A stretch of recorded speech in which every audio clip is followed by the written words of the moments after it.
Sonja Lyubomirsky, The Myths of Happiness, What Should Make You Happy, But Doesn't, What Shouldn't Make You Happy, But Does.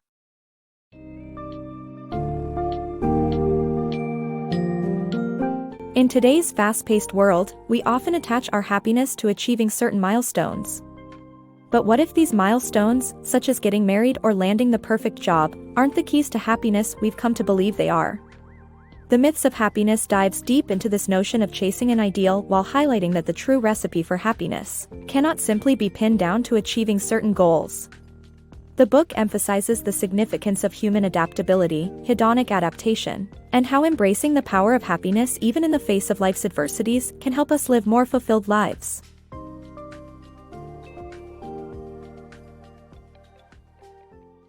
The harmful myth of milestones. The pursuit of happiness is often tied to achieving socially prescribed milestones such as marriage or career advancements. However, attaining these milestones rarely results in lasting happiness. Studies show that we overestimate the positive impact of such events and underestimate our ability to overcome negative ones. Those who have experienced adversity are often happier than those who haven't.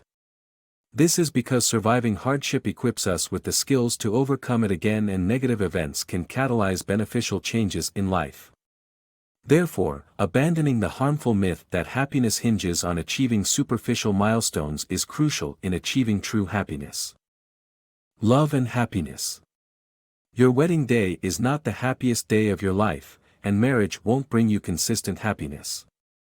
This is because of hedonic adaptation, which explains how humans adapt to positive changes. Passionate love is a thrilling kind of love, but it has a limited lifespan.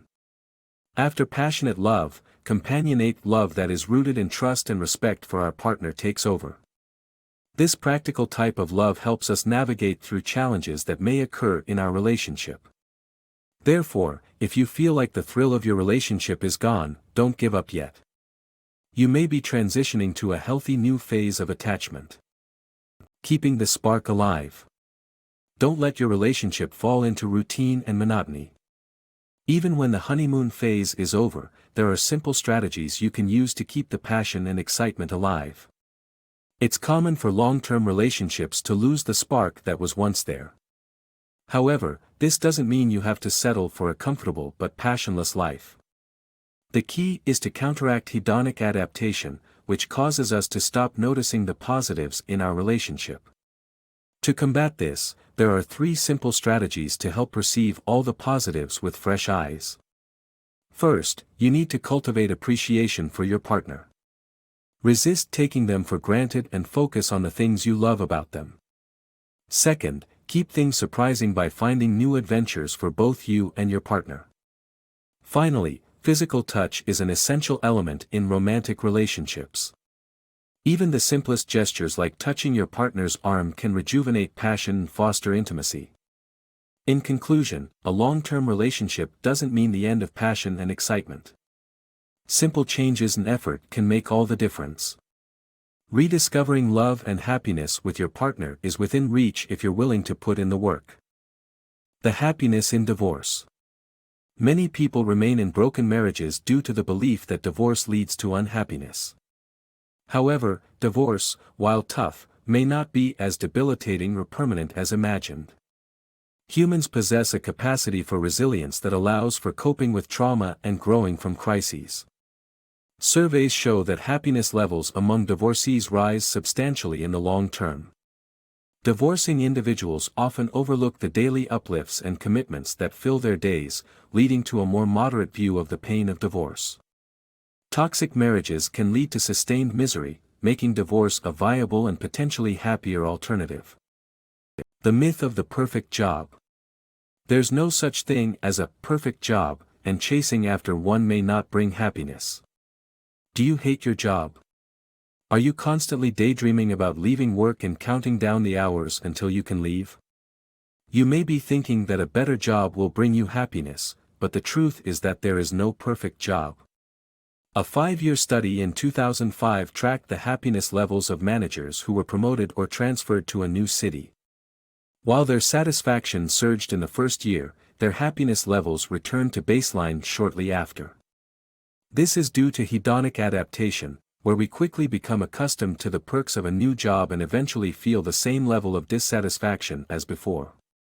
Rather than searching for a new job, consider whether it's your internal comparison to others that's driving your dissatisfaction. In the age of social media, it's easy to compare our careers to others and feel inadequate. Don't base your job satisfaction on superficial comparisons to other people's careers. To be happier at work, cultivate appreciation for the things you do enjoy about your job and stop comparing yourself to others. There's no such thing as a perfect job, but with a change in perspective, you can find happiness in your current role. Money and happiness. Despite popular belief, money can buy happiness up to a certain extent. Studies have shown that those with more wealth tend to be happier. However, as someone becomes wealthier, the happiness they gain from acquiring more money diminishes. In fact, negative experiences such as paying off a mortgage on a big house can decrease overall happiness. By reducing negative experiences, such as downsizing to a more modest home, individuals can increase their overall happiness. Therefore, while wealth plays a role in happiness, it is not the only factor. Finding happiness amidst a difficult diagnosis. A difficult diagnosis can shake us to our core, but it does not have to eliminate happiness from our lives.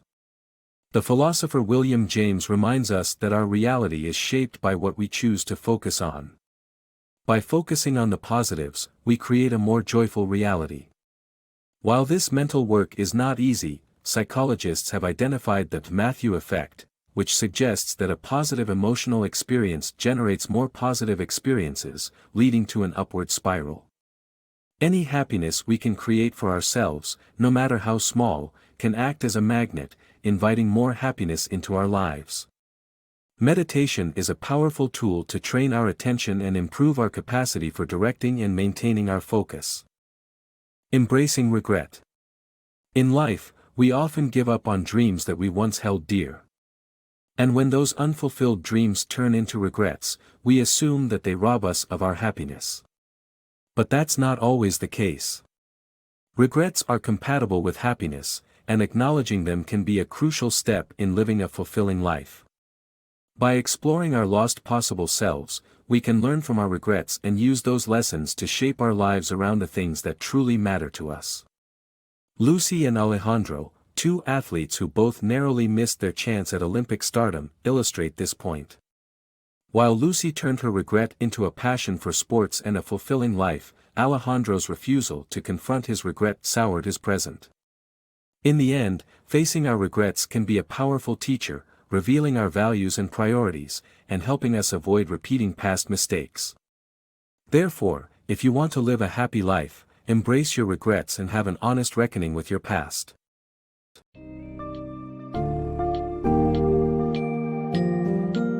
In conclusion, The Myths of Happiness provides a powerful reminder that happiness doesn't solely hinge on reaching specific milestones or avoiding hardships. It teaches us that our predisposition for adaptability and resilience is our most valuable asset, enabling us to face life's challenges head-on and bounce back stronger than before. The book reminds us to focus on reframing our mindset, appreciating the positives, cultivating gratitude, and embracing change, rather than simply pursuing the next fleeting triumph.